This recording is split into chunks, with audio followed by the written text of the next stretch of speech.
ዩኒቨርሲቲዎች ወደ ራስ ገዝነት አደጉ ሲባል ምን ማለት ነው? የከፍተኛ ተቋም ተፈጥሯዊ ማንነታቸው ራስ ገዝነት ነው ብለው ያምናሉ።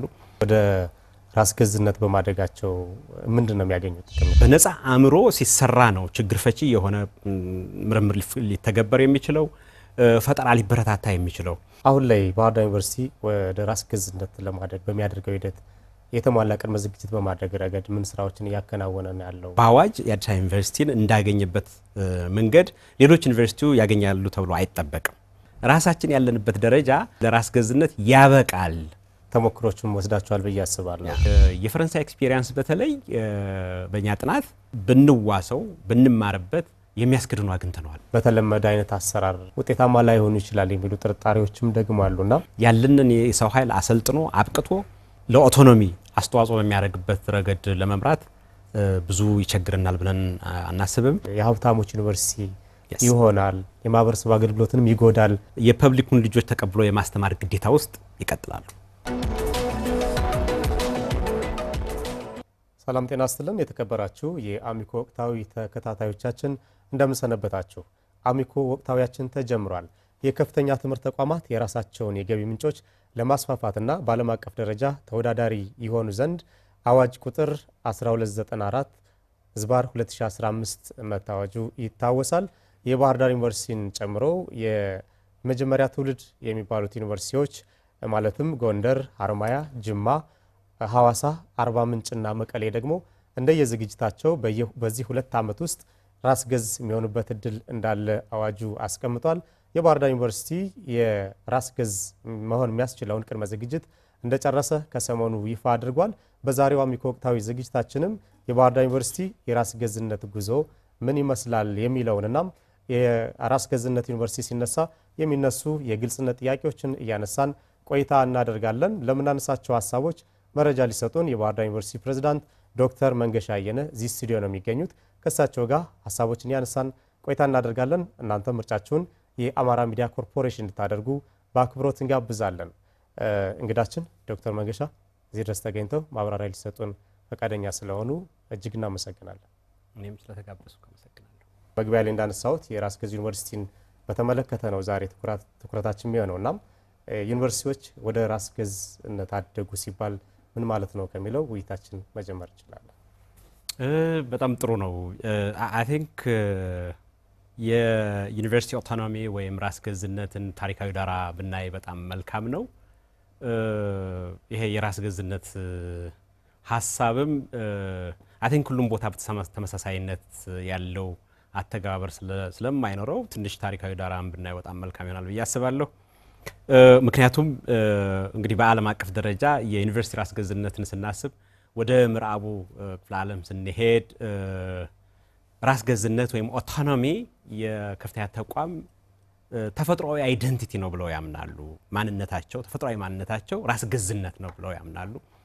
እንደገና ወደ ኤስት ስንሄድ ወደ ህንድ፣ ቻይና፣ ወደ ጃፓን አካባቢ ደግሞ ራስ ገዝነትን ዩኒቨርሲቲዎች በስራቸው በሂደት የሚያገኙት ማዕረግ ወይም የአስተዳደር ስነ ዘዴ ተደርጎ ይቆጠራል። አይ ቲንክ ይሄ በሁለቱም አቅጣጫ ስናየው ታሪካዊ ዳራ ስላለው ነው። እንግዲህ ዩኒቨርሲቲ ኦቶኖሚን በተመለከተ ወይም ራስ ገዝነትን በተመለከተ በሰፊው የተገበሩ አይ ቲንክ ውጤቱንም የተጠቀሙ ሀገራት በቅደም ተከተል ቢገለጽ እኔ እስከማውቀው ድረስ የራስ ገዝነት አጠቃላይ ገለጻውም ሆነ ትግበራው በትልቁ የሚታወቀው በዩኤስ አሜሪካ ነው። አይ ቲንክ ይሄ በጣም ቆየት ያለ ነው።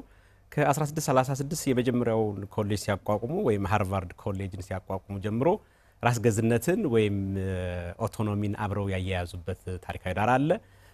ዩኒቨርሲቲዎች በአሜሪካን ሀገር ወይም በመላው ዓለም እንደሚታወቁት በግለሰቦችና በተለይ ደግሞ በሃይማኖት ተቋማት አነሳሽነት የተፈጠሩ ናቸው። ስለዚህ በአሜሪካን ሀገር የሃርቫርድ ኮሌጅ ሲመሰረት አይ ቲንክ ሃርቫርድ ኮሌጅ በራሱ ራሱን እንዲያስተዳድርና ከየትኛውም ጣልቃ ገብነት ነፃ ሆኖ እንዲሰራ በጊዜው በፕራይቬት እና በሃይማኖት ተቋማት አነሳሽነት የተፈጠረ በመሆኑ ከዛ ለመገላገል አይ ቲንክ የተፈጠረ ሐሳብ አስተያየት ነው። ከዛ በኋላ በሂደት እያደገ በ1819 ዳርትሙዝ ኮሌጅ አነሳሽነት የመጀመሪያውን ህግ አርቅቀዋል። ኮንስቲቱሽናል ራይት እንዲኖራቸው አድርገዋል። ከዛ በኋላ እንደገና በአሜሪካን ሀገር ይሄ የላንድ ግራንት ዩኒቨርሲቲ ፐብሊክ ዩኒቨርሲቲ በተለይ ለፐብሊክ ጉድ ለማህበረሰብ ለውጥ የከፍተኛ ተቋም የመንግስት የከፍተኛ ተቋም ያስፈልጋል ብለው የላንድ ግራንት የሚባሉትን ዩኒቨርሲቲዎች ሲያቋቁሙ አብረው ዩኒቨርሲቲዎች ራሳቸውን በራሳቸው የሚያስተዳድሩበት መብት እንዲኖራቸው የኮንስቲቱሽናል ራይት ሰጥተው አቋቁመውታል ማለት ነው። በዚህ ሂደት ነው እንግዲህ የከፍተኛ ተቋም የራስ ገዝነት ታሪክ በተወሰነ ደረጃ በተለይ በአሜሪካን ኤክስፒሪየንስ የሚያሳየው። እንግዲህ ራስ ገዝነት ወይም ኦቶኖሚ ማለት በጥቅል ሐሳብ የከፍተኛ ተቋማት ወይም ዩኒቨርሲቲዎች ያለ ሶስተኛ አካል ወይም ያለ ተጨማሪ ጣልቃ ገብነት ራሳቸውን የሚያስተዳድሩበት ነፃነትን ማጎናጸፍ ወይም በህግ መደንገግ እንደማለት ነው። ወደ ራስ ገዝነት በማደጋቸው ምንድነው የሚያገኙት ጥቅም የሚለውን መቀጠል እንችላለን። አይ ቲንክ እንግዲህ እንደምታውቀው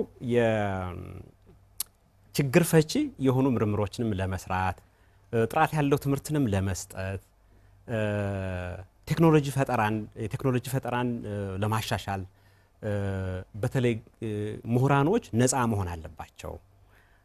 በነፃ አእምሮ ሲሰራ ነው ችግር ፈቺ የሆነ ምርምር ሊተገበር የሚችለው ፈጠራ ሊበረታታ የሚችለው። እንግዲህ ዩኒቨርሲቲዎች ደግሞ እንዲህ ያሉ ምሁራንን የያዙ ናቸው። ስለዚህ በግለሰብ ደረጃ ያለ ነፃነት ብቻ ሳይሆን ተቋማዊ ነፃነትም ያስፈልጋል የሚል እምነት በመኖሩ ነው የከፍተኛ ተቋማት የራስ ገዝነት ያስፈልጋቸዋል ተብሎ ወደዚህ የመጣ ነው። ስለዚህ የራስ ገዝነት ዋነኛ አንኳር አንጓዎቹን ብንለያቸው ደግሞ አንደኛው የአካዳሚክ ነፃነት ነው።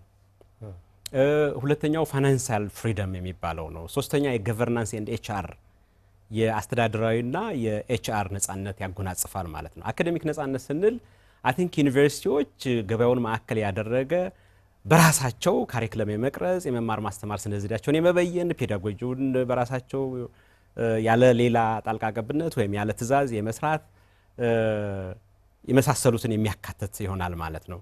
ግን በከፍተኛ ተቋም ታሪክ ውስጥ ኦቶኖሚ ከአካውንታቢሊቲ ወይም ከተጠያቂነት ተለይቶ የሚታይበት አውድ የለም።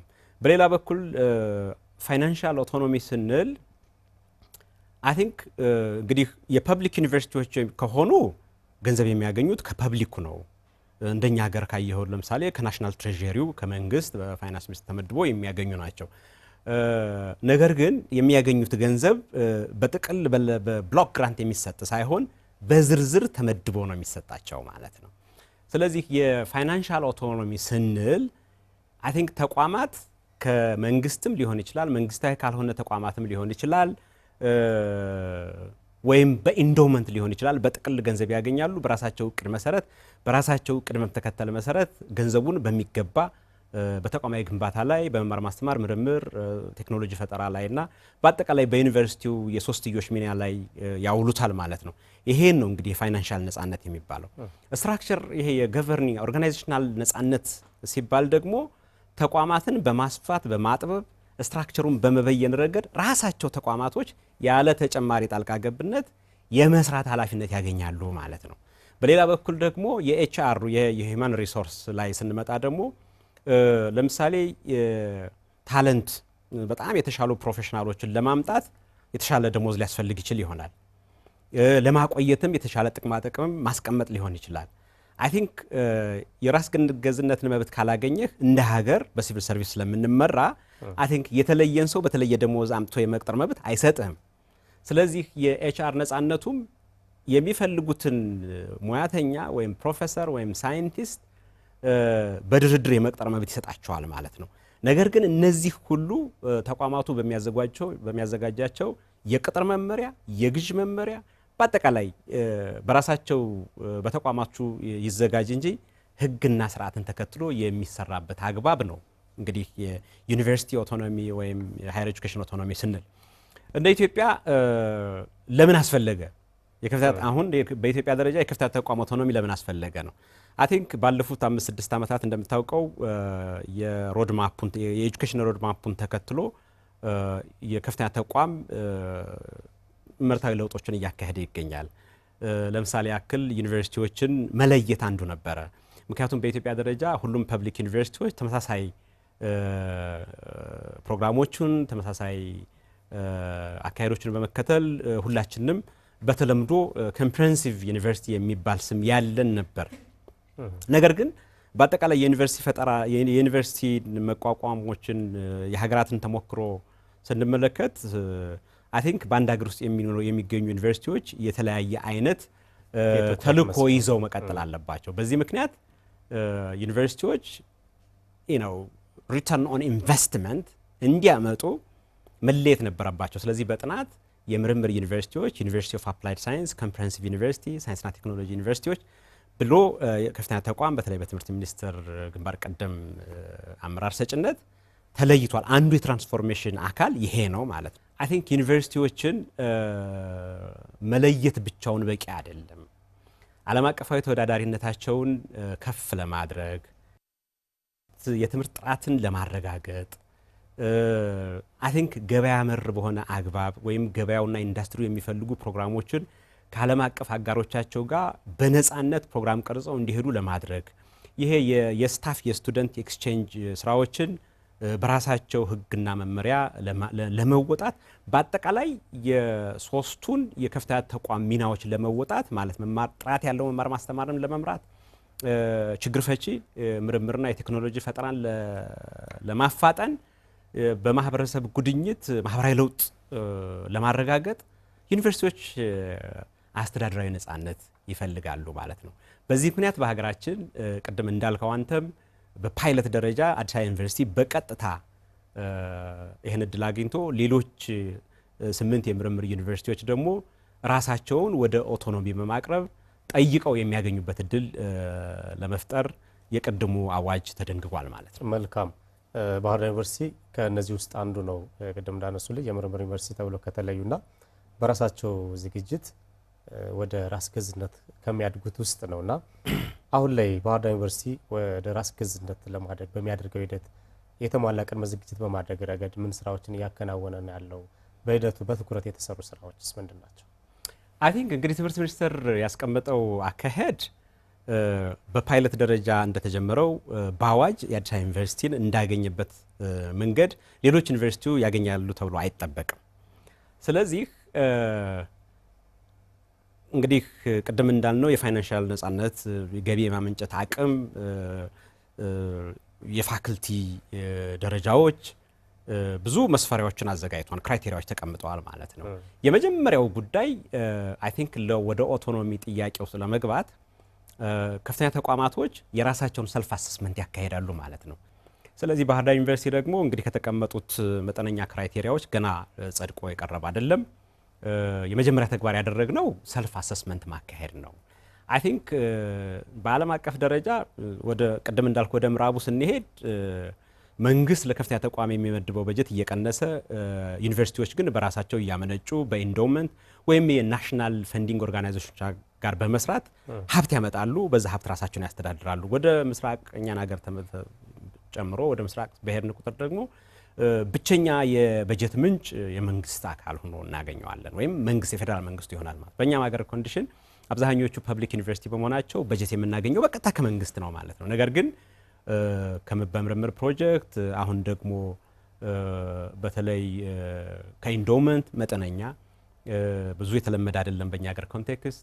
በሌላ በኩል ደግሞ የኢንተርፕራይዞችን በማቋቋም ገንዘብ ማመንጨት ጀምረናል ማለት ነው። አይ ቲንክ እንግዲህ እኛ የምናመነጨው ገንዘብ ራሳችንን በማገዝ ረገድ ወደ ራሳችን መልሰን ኢንቨስት በማድረግ ደረጃ ያለንበትን አቅም መለየት የግድ ያስፈልጋል። ቅድም እንዳልኩ ምን ያክል በከፍተኛ ደረጃ የሰለጠኑ ምሁራኖች አሉን፣ ሌላኛው ነው። የተደራጀ ላቦራቶሪ ወርክሾፖች በምን ያክል ደረጃ አሉ፣ በንጽጽር ማለት ነው። እነዚህ በአጠቃላይ እንደ ክራይቴሪያ ከተቀመጡት አንጻር ሰልፍ አሰስመንት ያስፈልግ ነበር፣ ራስን መገምገም። አይ ቲንክ ባህር ዳር ዩኒቨርሲቲ የመጀመሪያውን ሰልፍ አሰስመንት ሰርቶ ለትምህርት ሚኒስቴር አሁን ባለው ሁኔታ ይገባናል ብለን አስገብተናል ማለት ነው። ራሳችን ያለንበት ደረጃ ለኦቶኖሚ ወይም ለራስ ገዝነት ያበቃል ብለን ሪፖርት አስገብተናል። እንግዲህ ትምህርት ሚኒስቴር ሪፖርቱን አይቶ ኤክስተርናል ኢቫሉዌሽን ያካሂዳል ማለት። በዛ ኤክስተርናል ኢቫሉዌሽን ምናልባትም ካስቀመጣቸው ክራይቴሪያ አንጻር ባህር ዳር ዩኒቨርሲቲ የሚያሟላ ሆኖ ካገኘው አይ ቲንክ ይህን ኦቶኖሚ እንቀበላለን እናገኛለን ማለት ነው። በሌላ በኩል ግን ይሄ ሰልፍ አሰስመንት ብቻ አይደለም። ትልልቅ ዝግጅቶች አሁን ስትራቴጂክ ፕላን ማዘጋጀት ግድ ያስፈልጋል። ከኦቶኖሚ አንጻር ነው እሱንም የምንሰራው። የዩኒቨርሲቲ ሌጂስሌሽን አይ ቲንክ ራስን በራስ ከማስተዳደር አንጻር እንደገና መቃኘት ነበረበት። የተለያዩ ፖሊሲዎች፣ ደንቦችን ማዘጋጀት ግድ ያስፈልጋል። ለምሳሌ ያክል ከዚህ በኋላ ከመንግስት ተማሪ ተቀብለን የምናስተምርበት አውድ አይፈጠርም። ወደ ራስ ገዝነት ስንመጣ በራሳችን አግባብ ተማሪዎችን መልምለን የምናስገባበት እድል ነው የሚፈጠረው። ስለዚህ የስቱደንት አድሚሽን ፖሊሲ ያስፈልጋል። አይ ቲንክ ረቨኑ ጀነሬት በማድረግ ሂደት ውስጥ ወይም ሀብት በማመንጨት ረገድ ላይ መንግስት ከሚመድበው በተጨማሪ በራሳችን ሀብት ማመንጨት አለብን። ለምሳሌ ያክል ኢንዶመንት ባለጸጋ ግለሰቦች አይ ቲንክ በከፍተኛ ተቋም ውስጥ የሚሰሩ ስራዎችን፣ ምርምሮችን፣ የተማሪዎችን መማር ማስተማር ሊያሳድጉ የሚችሉ ላቦራቶሪዎች በመገንባት ረገድ ገንዘብ ሊሰጡ ይችላሉ። ስለዚህ የኢንዳውመንት ፖሊሲ ያስፈልጋል ማለት ነው። አጠቃላይ እንግዲህ የሰው ኃይል የምንመራበት የስትራክቸሩን እንደገና ማየት፣ መዋቅሩን እንደገና ማስተካከል፣ እነዚህን ደግሞ የምንመራው በፖሊሲ ስለሆነ የራሳችንን ፖሊሲ በማዘጋጀት ረገድ አብዛኛው የፖሊሲ ዶክመንቶች ተዘጋጅተዋል ማለት ነው። መልካም። በሂደታችሁ እንግዲህ ተሞክሮችን ወስዳችኋል ብዬ አስባለሁ። ቅድም እንዳሉት በአዋጁ በቀጥታ አዲስ አበባ ዩኒቨርሲቲ አድጓል። ሌሎችም ከሀገር ውስጥም ቅድም እንዳሉት በዓለም አቀፍ ደረጃም ተሞክሮችን የማየት እድልም እንዳላችሁ አውቃለሁና በተሞክሯችሁ የወሰዳችሁት መልካም ነገር ምንድነው? ከነዛ አንጻርስ ባህር ዳር ዩኒቨርሲቲ አሁን ያለበት ደረጃ እንዴት ነው የሚመዘነው? አይ ቲንክ እንግዲህ ይሄን ኦቶኖሚ ለመተግበር በሚደረገው ጥረት ውስጥ በአንድ በኩል ትምህርት ሚኒስቴር ራሱ እያገዘ ልምዶችን እንድንቀምር የሚያደርግበት አግባብ አለ። በሌላ በኩል እያንዳንዳችን ዩኒቨርሲቲዎች ከዚህ ቀደም ከፈጠርናቸው ፓርትነርሺፕ አጋሮቻችን ጋር በመሆን ስራ እንሰራለን ማለት ነው። በመንግስት በኩል አይ ቲንክ ከተሰሩ ስራዎች አንዱ ሌጂስሌሽናችንን በማዘጋጀት ረገድና ስትራቴጂክ ፕላናችንን በማዘጋጀት እንዲሁም ሌሎች የፖሊሲ ዶክመንቶችን በማዘጋጀት ረገድ የአሜሪካን መንግስት በሰጠው መጠነኛ ሰፖርት ከኢትዮጵያ ሳይንስ አካዳሚ ጋር በጋራ እነዚህ 8ቱም ዩኒቨርሲቲዎች በጋራ ይሰራ እንገኛለን። አይ ቲንክ ሌጂስሌሽናችንን የእኛን ፖሊሲ ዶክመንት በመገምገም ማስተካከያ ሀሳብ በመስጠት ረገድ የራሳቸውን ልምድ በማምጣት እዛው በማስገባት ፖሊሲ ዶክመንቶቻችን እያሳደግን እንገኛለን። በሌላ በኩል ደግሞ ከፈረንሳይ መንግስት ትምህርት ሚኒስቴር ከፈረንሳይ መንግስት ጋር በነበረው ግንኙነት አይ ቲንክ የፈረንሳይ ዩኒቨርሲቲዎች የኦቶኖሚ ምን እንደሚመስል ለማጥናት እድል አግኝተናል።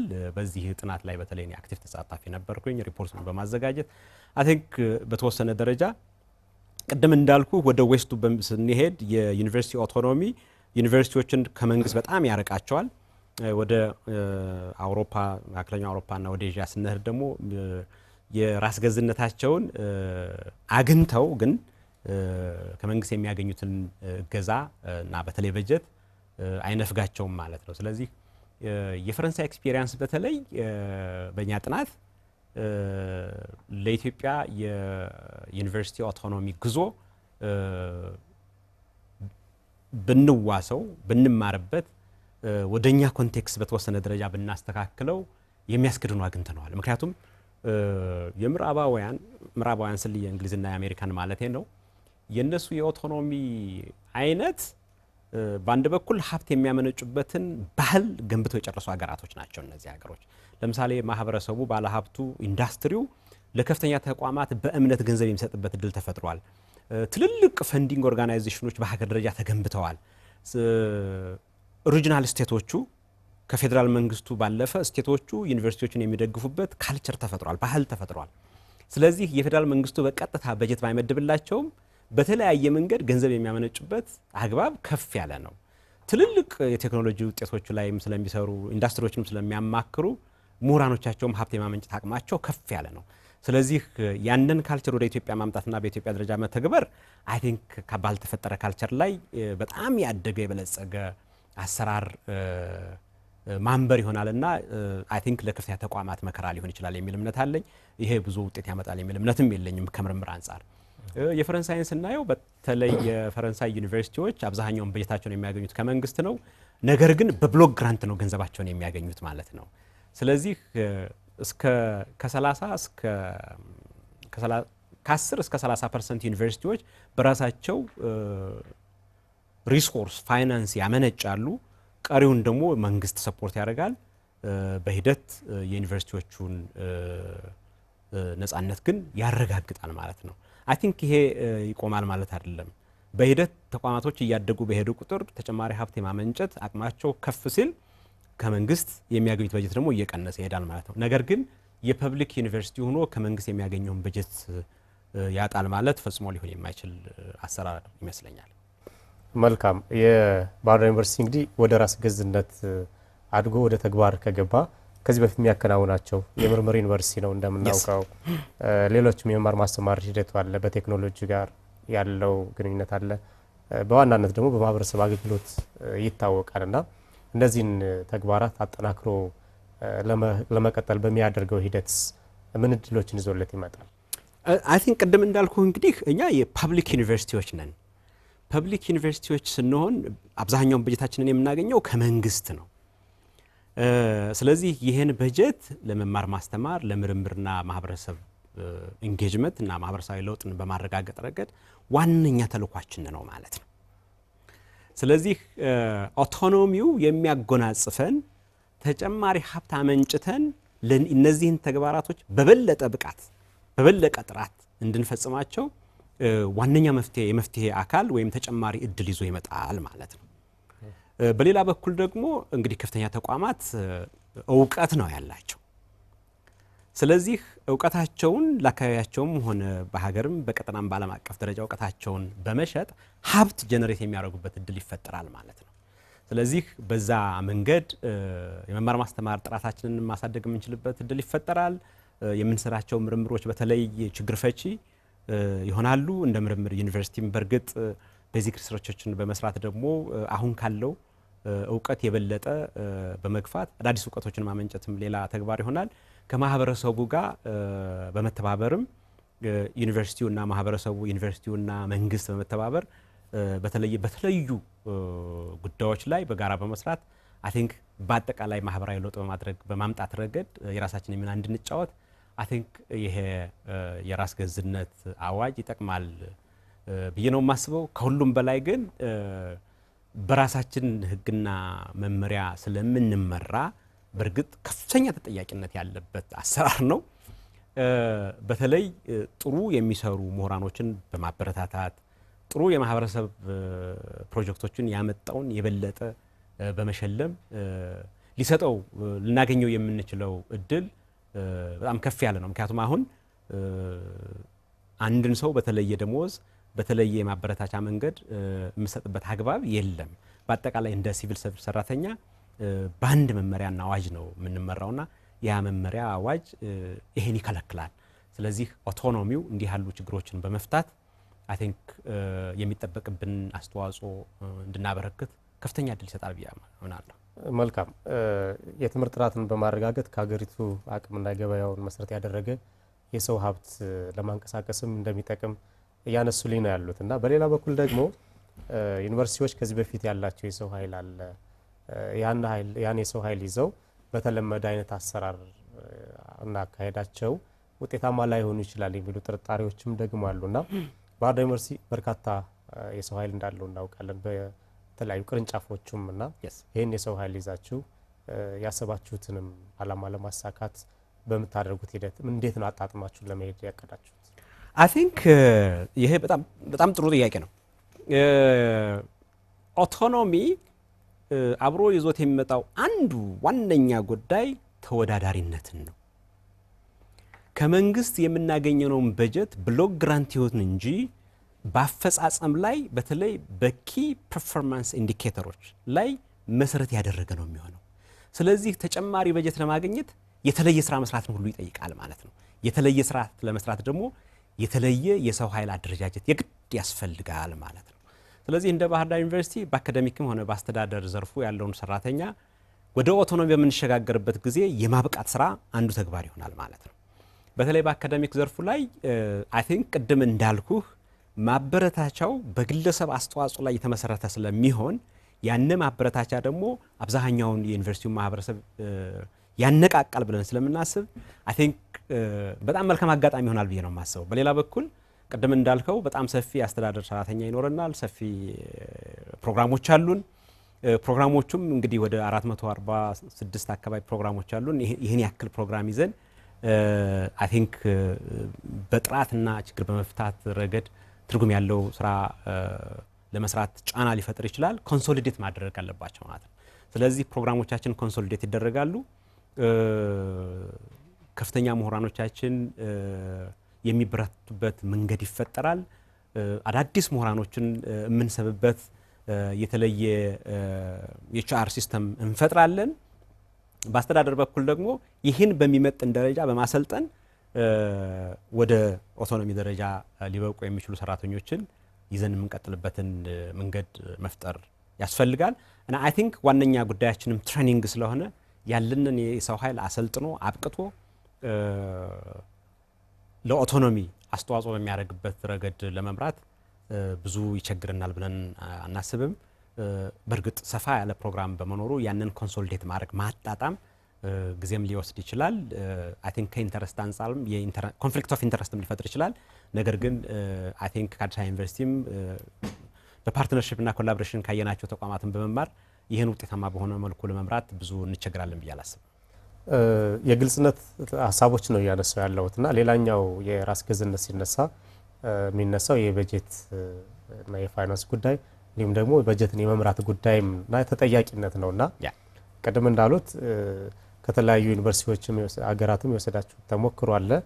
እናንተ ያቀዳችሁት እቅድ ትምህርት ሚኒስቴር የሚተገብረውም የራሱን የቻለ በአዋጁ መሰረት ይኖራልና ለተመልካቾች ግልጽ እንዲሆን አስቤ ነው ማነሳው። የራስ ገዝ ዩኒቨርሲቲነት ሲያድግ ባህር ዳር ዩኒቨርሲቲ የበጀት ምንጩ ከመንግስት ብቻ ነው? መንግስት ላይ ያለው የበጀት ሂደት ይቋረጣል ወይ? የተጠያቂነትስ እንዴት ነው? የሀብት የሚመራበትን መንገድስ ማን ነው የሚከታተለው? ተጠያቂነት ጋር ያለውን ጉዳይ አንሱልኝ። አይ ቲንክ ይሄ ያው ምናልባት በሚኒስትር መስሪያ ቤት ደረጃ ሊመለስ የሚችል ጥያቄ ሊሆን ይችላል። ማይ ፊሎሶፊ ኦን ኦቶኖሚ የኔ እንግዲህ የራስ ገዝነት ፍልስፍና ግን እኛ ፐብሊክ ዩኒቨርሲቲዎች ነን። የተቋቋምነውም ፎር ፐብሊክ ጉድ ነው። ስለዚህ በጀታችንን ከመንግስት ማግኘታችን የሚቀጥል ይመስለኛል። ነገር ግን ሁሌም የመንግስት ጥገኛ ሆነን የምንቀጥልበት አግባብ ትክክል አይደለም። ስለዚህ በሂደት በአንድ በኩል ተቋም እንደ ተቋም ሀብት የምናመነጭበትን እድል መፍጠር የግድ ያስፈልጋል። በሌላ በኩል ደግሞ ለዩኒቨርሲቲዎችን ሀብት መስጠትን እንደ ባህል የሚቆጥር ማህበረሰብ መፍጠር ያስፈልጋል። ለምሳሌ ያክል ቅድም እንዳልኩ ወደ አሜሪካን እና የእንግሊዝ ተሞክሮ ስናይ ዩኒቨርሲቲዎች ራሳቸውን የሚመሩት የሚያስተዳድሩት በቱዊሽን ፊ አይደለም፣ በተማሪ ክፍያ አይደለም፣ በኢንዶውመንት ነው። ትልልቅ ሀብት ያላቸው ሰዎች በዩኒቨርሲቲ ውስጥ በሚያደርጉት አስተዋጽኦ ለምሳሌ ላቦራቶሪ ሊያቋቁሙ ይችላሉ፣ ቢልዲንግ ሊገነቡ ይችላሉ፣ በስጦታ ከሚያገኙት ገንዘብ ነው። በሌላ በኩል ደግሞ ከአልሙናዮቻቸው ወይም ከቀድሞ ተማሪዎቻቸው በሚሰበስቡት ሀብት ነው። ከዛ በመለስ ስቴቶቻቸው ለተለያዩ ጉዳዮች ማስፈጸሚያ የሚውል ወይም በምርምር ሊሆን ይችላል፣ በስኮላርሺፕ መልክ ተማሪዎችን እንዲያቀርቡ እንዲያስተምሩላቸው ሊሆን ይችላል፣ የሚሰጧቸው ሀብት አለ። መልቲፕል በጣም ሰፊ የሆነ የገንዘብ ምንጭ አላቸው ማለት ነው። እነዚህ ኩነቶች በእኛ አገር ደረጃ ገና አልተፈጠሩም። ስለዚህ እስካሁን ብቸኛ የሀብት ምንጫችን የበጀት ምንጫችን መንግስት ነው። ከመንግስት ጋር ጥገኛ ሆኖ መቀጠል ግን ተገቢ አይደለም። ዛትስ ዋይ ዊ ዲማንድ አሁን ይሄ ኦቶኖሚን የፈለግነው ለዚህ ነው። ስለዚህ አሁን በአዋጁም አንዱ የተሰጠን እድል ኢንተርፕራይዝ በማቋቋም ሀብት ማመንጨት ነው። በሌላ በኩል ደግሞ ሪሶርስ ሞቢላይዝ በማድረግ ነው። እንግዲህ ይሄ ኦቶኖሚ ሲሰጠን ነው ሀብት ማመንጨት የምንጀምረው። ስለዚህ እስከዛሬ ግን ሀብት የማመንጨት መብት በአዋጅ አልተሰጠንም። ከመንግስት ሀብት በመጠቀም በመንግስት ሀብት ተማሪዎችን ማሰልጠን፣ ምርምር መስራት፣ ማህበረሰብ አገልግሎትን ማስፈጸም ነበር። አሁን ግን ይሄ መብት ስለሚኖረን በአንድ በኩል ከመንግስት የምናገኘው በጀት በተወሰነ ደረጃ እየቀነሰ ከ10 እስከ 20% 30% እኛ ደግሞ የምናመነጨውን እየተጠቀምን እሱን ያመነጨውን ሀብት መልሰን ኢንቨስት በማድረግ እና አይ ቲንክ የበጀት ፍላጎታችን ባደገ ቁጥር መንግስትን ከማስቸገር ራሳችን የምንደጉምበት እድል ይፈጠራል። በዚህም በአንድ በኩል ተወዳዳሪነትን ይፈጥራል፣ በዩኒቨርሲቲዎች መካከል ውድድር ይፈጥራል፣ በሚቀበሉ ተማሪዎች ላይ ያለው ውድድር ይፈጥራል። ስለዚህ በምናደርገው አስተዋጽኦ ላይ መሰረት ያደረገ ፈንድ ከመንግስት እናገኛለን። የምናገኘው ገንዘብ ደግሞ በብሎክ ግራንት ስለሚሰጠን በተቋማት ቅድሚያ በሚሰጧቸው ጉዳዮች ላይ ብቻ ኢንቨስት እናደርጋለን። አይ ቲንክ ይሄ ሂደት የከፍተኛ ተቋማትን አሰራር በእጅጉ ይለውጠዋል። አይ ቲንክ ጥራት ያለው ትምህርት በመስጠት ችግር ፈቺ ምርምሮችን በማድረግና የቴክኖሎጂ ሽግግርና ፈጠራን በማበረታታት ረገድ ፍጹም ተወዳዳሪነትን ስለሚጠይቅ ዓለም አቀፋዊ ይዘትንም አብሮ ስለሚያጸና አይ ቲንክ እነዚህ ጉዳዮች የከፍተኛ ተቋም አመራርና አጠቃላይ የከፍተኛ ተቋም ማህበረሰብን ወደዚህ ስለሚገፋው ጥቅም ያለው ነገር አድርጌ ነው የምወስደው። ዩኒቨርሲቲዎች ወደ ራስ ገዝነት ሲያድጉ ተማሪዎችን በቀጥታ መቀበል ላይኖር ይችላል። ቅድም እንዳሉት የምልመላ ሂደቶች በራሳችሁ ምልመላ ሂደት ባላሳችሁ መስፈርትና ፈተና ነው የምትቀበሉት እና ይሄ ሲነሳ ሌላ የሚነሳ ስጋት አለ። በተለይ ከፍለው መማር የማይችሉ ተማሪዎችን ጉዳይ እንዲሁም የመደብ ልዩነት ይፈጥራል፣ የሀብታሞች ዩኒቨርሲቲ ይሆናል የሚሉና ሌሎችም ደግሞ ባህር ዳር ዩኒቨርሲቲ ከሚታወቅባቸው አንዱ የማህበረሰብ አገልግሎት ነው፣ የማህበረሰብ አገልግሎትንም ይጎዳል የሚሉ ሀሳቦች ይነሳሉና እንዴት ነው ይህን ለማጣጣም ያሰባችሁት? የኢትዮጵያ ዩኒቨርሲቲዎች ፐብሊክ ዩኒቨርሲቲዎች ናቸው። አብዛኛውን በጀታቸው የሚያገኙት ከፐብሊክ ነው፣ ከመንግስት ነው የሚያገኙት። ስለዚህ የፐብሊኩን ልጆች ተቀብሎ የማስተማር ግዴታ ውስጥ ይቀጥላሉ። በሌላ በኩል ግን ተጨማሪ ሀብት ለማመንጨት በውድድር መሰረት ያደረገ ባህር ዳር ዩኒቨርሲቲን ወይም ሌላ ዩኒቨርሲቲን የሚፈልጉ ተማሪዎች ቢኖሩ በግላቸው ከፍለው የሚማሩበትን እድል ይፈጥራል ማለት ነው። ይሄ ነው ራስ ገዝነት የሚያሰኘው። ነገር ግን በፐብሊክ በመንግስት በጀትም ቢሆን ተማሪዎች ከዚህ በኋላ ግን ውድድርን መሰረት ያደረገ ፍላጎታቸውን መሰረት ያደረገ ትምህርት እንዲያገኙ የግድ በዩኒቨርሲቲው አድሚሽን ፖሊሲ ይመራል ማለት ነው። ነገር ግን መንግስት በሚሰጠን ገንዘብ እኛ ለተማሪዎቻችን ስኮላርሺፕ እንሰጣለን ማለት ነው። ስለዚህ መንግስትም የሚሰጠን በምንቀበላቸው ተማሪዎች ቁጥር ነው ማለት ነው። በቲዩሽን ፊ በክፍያ የምናስገባቸው መደበኛ ተማሪዎች ከዚህ በኋላ አይ ቲንክ በተማሪዎቹ ፍላጎት ላይ ባህር ዳር ዩኒቨርሲቲን መርጠው በመጡ ተማሪዎች ጉዳይ ላይ እንጂ ከፐብሊክ ገንዘብ እያገኘን በተጨማሪ ደግሞ ከተማሪዎች ገንዘብ እያስከፈል የምንሄድበት አግባብ አይኖርም። ስለዚህ አይ ቲንክ መንግስት በጀት እስከሰጠ መስጠቱን እስከቀጠለ ድረስ ዩኒቨርሲቲዎችን የመከታተል የመቆጣጠር የማረም የማስተካከል መብቱ አብሮ ይቀጥላል ማለት ነው። በዚህ መንገድ ከሄድን አይ ቲንክ ኤሊት ስኩል የመሆን እድላቸው ጠባብ ነው። ምክንያቱም በስኮላርሺፕ መልክ የሚመጡት ተማሪዎች ቁጥር አሁንም ከፍ ያለ ነው። ምክንያቱም በጀት የምናገኘው ከመንግስት ነው። ስለዚህ ህዝባዊ አገልግሎት መስጠታችን ይቀጥላል ማለት ነው። ወደፊት ግን ምናልባት ተቋማቶች በተለይ ዩኒቨርሲቲዎች ራሳቸውን ተወዳዳሪ የማያደርጉ ከሆነ ጥሩ ተማሪዎችን የማግኘት እድላቸው እየደከመ ሊሄድ ይችላል ማለት ነው። አንዳንድ ዩኒቨርሲቲዎች በተሻለ ሁኔታ ጥሩ ተማሪዎችን የማግኘት ሌሎቹ ግን ያንን እድል ለመቋደስ የሚችሉበት እድል እየሳሳ ይሄዳል እንጂ ሙሉ በሙሉ አይ ቲንክ ገንዘብ ያለው የሚማርበት ገንዘብ የሌለው የማይማርበት ተቋም ሊፈጠር የሚችልበት እድል የለም። ይሄ የትም ዓለምም የለም። በኢትዮጵያ እውነተኛ ኤክስፒሪየንስ ካነሳን የከፍተኛ ተቋማቶች የማህበረሰብ አገልግሎት የሚሰጡበት አግባብ በተወሰነ ደረጃ የተንሻፈፈ ነው። አይ ቲንክ ተቋማቶቹንም እንደ የሆነ ኤንጂኦ አይነት የመቁጠር አዝማሚያ ባለፉት 10-15 ዓመት የታዘብነው እውነት ነው። ከዚህ በኋላ እንዲህ አይነት አካሄድ የሚሆንበት አግባብ አይፈጠርም። ምክንያቱም መንግስት ለሚሰጣት ለእያንዳንዷ በጀት ሪተርን ኦን ኢንቨስትመንት ይጠይቃል።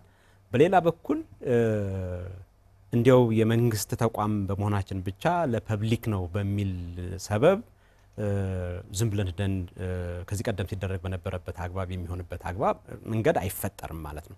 ነገር ግን የሀብት አጠቃቀማችን ላይ በአንድ በኩል ችግር ፈቺ መሆን አለበት፣ ሁለተኛ ማህበረሰቡ ተሳታፊ መሆን አለበት።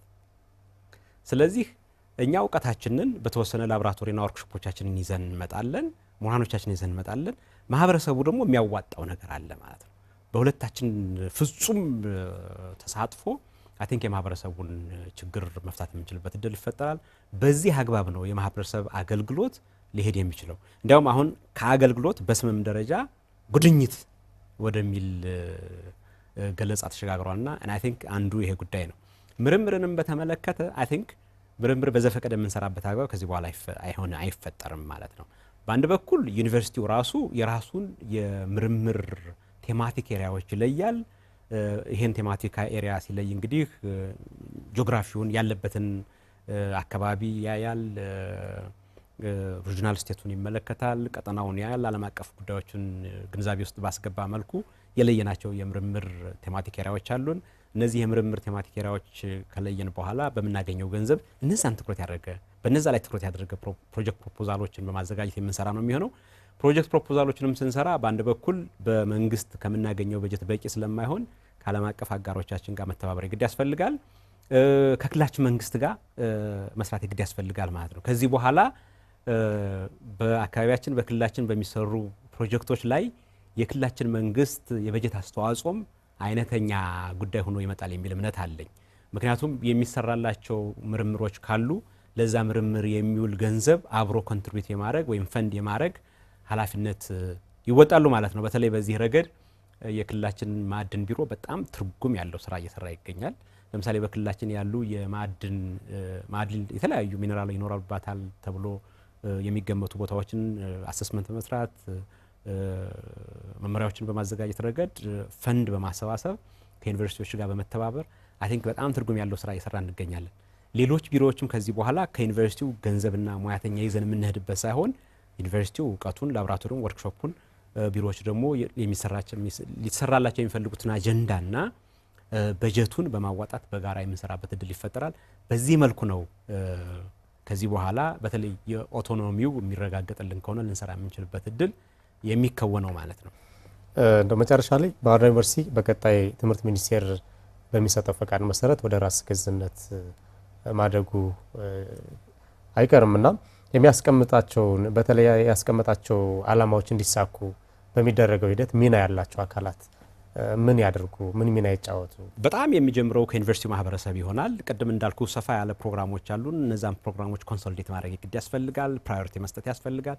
በዛ ሂደት ውስጥ በከፍተኛ ተቋም ውስጥ በዩኒቨርሲቲያችን ውስጥ ያሉ ምሁራኖች ግንባር ቀደም ሚና ይጫወታሉ። በሌላ በኩል በዛ መልኩ ኮንሶሊዴት አድርገን የምናወጣውን ፕሮግራሞች በተለይ ከገበያው አንጻር፣ ከኢንዱስትሪው አንጻር፣ ከክልላችን ከሀገራችንና አጠቃላይ ከቀጠናው አንጻርም የምንለያቸውን ፕሮግራሞች የምናስቀድማቸውን ፕሮግራሞች ይዞን መጥቶ በማጸደቅ ረገድ የዩኒቨርሲቲ ቦርድ አስተዳደር በጣም ዋነኛ ሚናው ይወጣል ብዬ አስባለሁ። አይ ቲንክ ዩኒቨርሲቲያችን ያለው ደግሞ በክልላችን ሪጂናል ስቴት ዋና ከተማ ባህር ዳር ላይ ስለሆነ የከተማ አስተዳደሩና የክልሉ መንግስት አይ ቲንክ ሌላኛው ባለድርሻ አካላቶች ናቸው። ትምህርት ሚኒስቴር እንደ ባለቤት ተጠሪነታችን ለሱ ስለሆነ የግድ የትምህርት ሚኒስቴር እገዛ፣ ክትትል ዋና ጉዳይ ይሆናል። እስከዛሬ የፈጠርናቸው አጋሮቻችን በሙሉ በዚህ ሂደት ውስጥ የራሳቸውን አስተዋጽኦ ይወጣሉ የሚል እምነት አለኝ። ነገር ግን በተለይ ወደ ራስ ገዝነት በሄድን ቁጥር አይ ቲንክ በሌሎች ሀገሮች ያየናቸውን ልምዶች ወደዚህ ማምጣት እንፈልጋለን። ባህር ዳር ዩኒቨርሲቲ በዚህ በኩል ግንባር ቀደም ነው። ምናልባት ባይሳካም የኢንዶመንት ጽንሰ ሀሳብን በተለይ በኢትዮጵያ በማስተዋወቅ ረገድ የመጀመሪያውን ተግባር የተወጣው በ60ኛ ዓመቱ ላይ የቀድሞ ፕሬዝዳንታችን ዶክተር ፍሬው ተገኝ ባዘጋጁት የሀብት ማሰባሰብ ላይ አንድ አዲስ ነገር ለኢትዮጵያ አስተዋውቀዋል።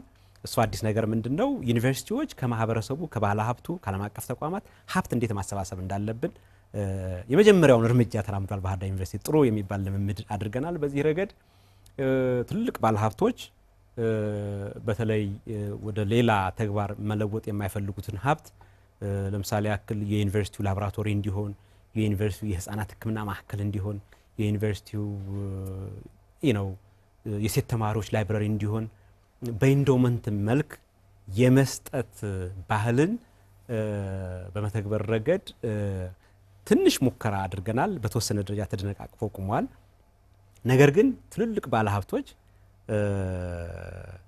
በተለይ ጠቀም ያለ ሀብት ያላቸው በመጻኢ ትውልድ ላይ ኢንቨስት ማድረግ የሚፈልጉ አይ ቲንክ በጣም ትልቅ የባለድርሻ አካል ይሆናሉ ብለን እናስባለን። ለምታውቀው እንዲህ ያለ ልምምድ ለከፍተኛ ተቋም የመስጠት ልምምድ የለም። መንግስት ተደርገው ስለሚቆጠሩ አሁን ኦቶኖመስ ስንሆን እንግዲህ ይሄ እድል ነው የሚፈጠረው ማለት ነው። ለምሳሌ ያክል አንድ ትልቅ ካምፓኒ በስሙ ትልቅ ላቦራቶሪ ሊያቋቁም ይችላል ማለት ነው። ለምሳሌ ባህር ዳር ዩኒቨርሲቲ አሁን በአዲስ መልክ የኤሮስፔስ ኢንጂኒሪንግ ፕሮግራምን ከፍቶ እያስተማረ ይገኛል። ስለዚህ የኤሮስፔስ ኢንጂነሪንግ ፕሮግራምን ከፍተን ስናስተምር አንድ ትልቅ ካምፓኒ የባህር ዳር ዩኒቨርሲቲን ኤሮስፔስ ኢንጂነሪንግ እንዲሻሻል የላቦራቶሪ ህንፃ ሊገነባ ይችላል ወይም ላቦራቶሪ ሊያሟላ ይችላል ማለት ነው። እንግዲህ ዓለም አቀፍ ክኖቱ ምንድነው? እነዚህ ባለድርሻ አካላት በስማቸው ይሰየማል ነው። የባህር ዳር ዩኒቨርሲቲ ኤሮስፔስ ኢንጂነሪንግ ዲፓርትመንቱ በስማቸው ሊወከል ይችላል። ላቦራቶሪ በስማቸው ሊጠራ ይችላል። በጣም ትልቅ ታሪክ ነው ባይ ዘ ወይ በሌላው ዓለም ማለት ነውና እንዲህ ያሉ ስራዎችንም ከትልልቅ ባለሀብቶች የሀገር ባለውለታዎች ሀብት ካላቸው ወገኖቻችን ጋር በመስራት ወደ ዩኒቨርሲቲው ሀብት ሞቢላይዝ በማድረግ መጪውን ትውልድ በማነጽ ረገድ ትርጉም ያለው ስራ ለመስራት እንዲህ ያለ ባለድርሻ አካላቶች ዋነኛ ተዋናይ ይሆናሉ ብለን እናስባለን። በክልላችን በሀገራችን ውስጥ ያሉ ኢንዱስትሪዎች ጋር በመተባበር አይ ቲንክ ኢንዱስትሪዎች ነገ ተመርቀው ከወጡ በኋላ ሊሰሩላቸው የሚችሉ ተማሪዎችን በእኛ ውስጥ አሉ። እነዚህ ተማሪዎች በጥራት በተለይ ወርክሾፖቻችንና ላቦራቶሪዎቻችን እንዲያድጉ አስቀድመው ዩኒቨርሲቲዎች ላይ ኢንቨስት ሊያደርጉ ይችላሉ ማለት። በእኛ በኩል ያለው ዝግጅት አይ ቲንክ ባህር ዳር ዩኒቨርሲቲ ይህን የኦቶኖሚ ጊዜው እየመራ ያለው የኦቶኖሚ ጽሕፈት ቤት ማቋቋም ስለሆነ እያንዳንዱን የፖሊሲ ዶክመንቶች እያዘጋጀን ለማህበረሰባችን መልሰን እያወጣን እያስተዋወቀን በሂደትም በሚደረጉ የውይይት መድረኮች ሀሳብ አስተያየት የሰጠባቸው ፖሊሲ ዶክመንቶቹ እያደጉ እየተሻሻሉ በመጨረሻ ላይ እንግዲህ ቅድም እንዳልኩ የመጀመሪያ አሰስመንት ነው የላክ ነው። ያንን አሰስመንት ተከትሎ ትምህርት ሚኒስቴር ለግምገማ ይመጣል ብለን እንጠብቃለን። እንግዲህ አብረው ሌሎች የሚገመገሙት ጉዳዮች ደግሞ የፖሊሲ ዶክመንቶቻችን ናቸው። ይሄ ዓለም አቀፍ ተሞክሮም በሀገር አቀፍ ደረጃ አዲስ አበባ ተሞክሮም ስላለ ብዙ የሚከብድ ነገር አይደለም። ዋናው ሰልፍ አሰስመንቱ ላይ ለኦቶኖሚ ጉዞ የሚያበቃ የሰው ኃይል አለን፣ አደረጃጀት አለን፣ መዋቅር አለን፣ ሀብት ማመንጨት ጀምረናል የሚሉ ጥያቄዎች ስለሆኑ በዚህ ረገድ ባህር ዳር ዩኒቨርሲቲ እየኖረ ልምድ ስላለው አይ ቲንክ ሚኒመም ሪኳየርመንቱን ለማሟላት የሚገደው ተቋም አይደለም ለማለት ፈልጋለሁ። ስለዚህ በዚህ ረገድ ለባህር ዳር ዩኒቨርሲቲ ማህበረሰብ የኦቶኖሚ ጊዜያችን የራስ ገዝ ጉዞአችን የሚሳካ ይሆናል። ይሄ ኃላፊነት ግን አይ ቲንክ የምናገኘው ከሆነ ቬሪ ሱን የሚያመጣው አካውንታቢሊቲ ተጠያቂነት በጣም ከፍ ያለ ነው ማለት ነው። ስለዚህ ከዚህ ቀደም በሄድንበት አግባብ ሄደን ተቋማችንን ውጤታማ የምናደርግበት እድል አይፈጠርም። ትልቅ እድል ነው። ያንን እድል ተሸክሞ ወደፊት ለመራመድ ደግሞ ትልቅ ኃላፊነት መወጣት ይግድ ያስፈልጋል። በተለየ መልኩ ስራን ሰርቶ ማምጣት ይግድ ያስፈልጋል። ትልልቅ ዓለም አቀፍ ተቋማት ጋር መተባበር ያስፈልጋል። ትልልቅ ፕሮጀክቶችን ገንዘብ ሊያመጡ የሚችሉ ፕሮጀክቶችን መጻፍ ያስፈልጋል። ህልውናችንም በመናመጣቸው ፕሮጀክቶች ላይ መሰረት ያደረጉ ስለሚሆኑ አስቀድሞ ዝግጅትና ልምምድ ማድረጉ በቀጣይ በኦቶኖሚ ትግበራ ላይ ለሚገጥመን ፈተና ፍቱን መድኃኒት ስለሚሆኑ የዩኒቨርሲቲ ማህበረሰብ ከወዲሁ እንዲዘጋጅ እግረ መንገዴን ማሳሰብ ፈልጋለሁ። ዶክተር መንገሻ አየነ የባህር ዳር ዩኒቨርሲቲ ፕሬዝዳንት፣ በነበረን ቆይታ እጅግ ደስተኛ ነኝ። በአሚኮ ወቅታዊ ተከታታዮቻችን ስም እጅግ አመሰግናለሁ። እኔም አመሰግናለሁ። የተከበራችሁ የአሚኮ ወቅታዊ ተከታታዮቻችን ትኩረቱን የባህር ዳር ዩኒቨርሲቲ የራስ ገዝነት ጉዞ ቅድመ ዝግጅት ላይ ያደረገው የዛሬው አሚኮ ወቅታዊ ዝግጅታችን በዚህ ተጠናቋል። ፕሮግራሙን ወደ እናንተ በማድረስ እኔ ጻድቁ አላመራው ከመላ የስቱዲዮ ባለሙያዎች ጋር ቆይታ አደረኩ። በሌላ ጊዜ በሌላ ርዕሰ ጉዳይ እንጠብቃችኋለን። ሰላም ቆዩ።